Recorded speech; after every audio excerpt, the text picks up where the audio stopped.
Коомдогу таштандыга ыргытылган ымыркайлардын окуясы атайын мыйзам долбоорун жазып чыгууга негиз болду. Тактап айтсак, жашыруун төрөткө уруксат берүү тууралуу мыйзам долбоорун эл өкүлү иштеп чыгып, коомдук талкууга койду. Биз азыр жогорку кеңештин депутаттарынан бул мыйзам кабыл алынып калса пайдасы болобу же зыян жактары да болуп калышы мүмкүнбү, өздөрүнөн сурайлы. Дегенчи азыр биздин мезгилде бул коомчулукта өзүңүздөр көрүп атасыздар да, жана таштап кеткенден улам чыккан бул мыйзам долбоору да эми Жылдыз Эсенбековна ошон үчүн сунуштап аткан болуш керек. Анткени көчөгө таштап кетип калгандан көрө бир мындай шарт түзүү болуш керек да, мамлекет жактан дагы ошондой айласы кеткен мезгилде каяка барыш керек, анан ушундай бар деп ошондуктан бул мыйзам долбоорун сунуштап атат да. Анан бирок экинчи жактан моралдык жагынан бул өтө күчөтпөйбү, анан кийин баягы разложение дейсиз. Кудай берип болбойбу дегендей да. Кандай кылып? Күчөп кетпейби анан кийин баягы моралдык жактан? Жок, эми бул деген баягы айласыздан ошол кыздар ошол ишке барып анан кийин таштаганга туура келип калган мезгилде мына ошолор ымыркайлар көчөдө калбасын деп анан ушул көбүрөөк ымыркайды ойлоп ошон үчүн бул мыйзам долбоору сунушталып аткан болуш керек.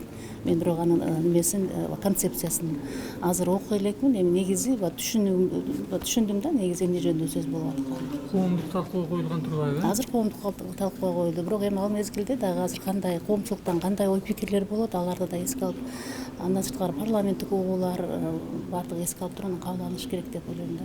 Эми буга чейин дагы жана беби бокстарды да ачыш керек, жашыруунда баласын таштап атканда немеси өзүнүн аты жөнү купуя болуп туруп баланы кабыл алыш керек деп дагы жүрүштү. Анан кийин ошол нерселердин баары ишке ашпаган үчүн мына ушундай мыйзам долбоору коюлуп атат да.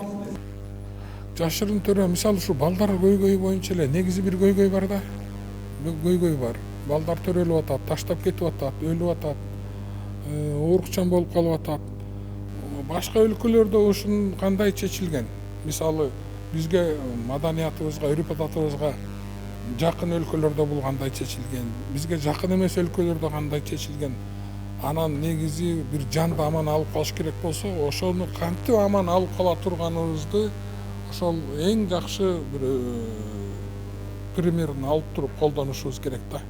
Аны баягы кыргызды ренжитпей турган, элди ренжитпей турган бир жолун табышыбыз керек да. Биз азыр дагы бир мыйзам жазып атабыз. Бул тескерисинче эркектин жоопкерчилиги. Эркек сөзсүз түрдө жоопкерчиликти дагы мойнуна алыш керек. Жөн эле кыз тарапка, аял тарапка таштап коюп эмес. Биз даже алиментти азыр берүү жагынан дагы биз азыр ЗАГС болсо эле берип атпайбы? ЗАГС жок деле, бирок аныкталган атасы болсо, ал төлөсүн деген да мыйзам киргизип атабыз. Тескерисинче эркектин жоопкерчилигин күчөтүп атабыз.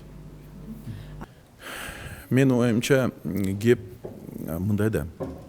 Эми биз бир кыз ушундай болуп калды деп, ал үчүн мыйзам чыгарсак, проблема чечилбейт.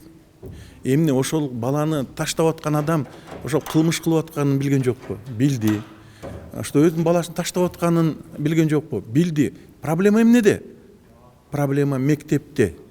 Биз билимди такыр таштап салдык.